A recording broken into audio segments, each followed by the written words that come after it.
喂，亂咁放無人機可能係犯法㗎。嗱，就喺2025年3月30號下午1點幾，一名60歲嘅男子喺九龍城汽車渡輪碼頭外放飛無人機，結果被警方以未經許可在限制飛行區以內飛行及操作期間違反操作規定罪拘捕。提大家，小型無人機令已經喺2022年嘅12月1號全面實施，無論係用作消閒或者商業用途，放飛無人機都需要符合相關嘅要求。除咗要遵守民航處定明嘅放飛時間外，亦必須了解到邊度係禁飛區，以免誤墮法網。市民可以留意有關憲報及民航處嘅 SUA 一集通，獲取有關合法使用無人機嘅資訊。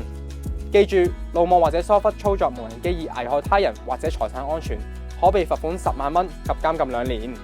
而香港係一個人多繁華嘅城市，放飛無人機唔可以兒戲。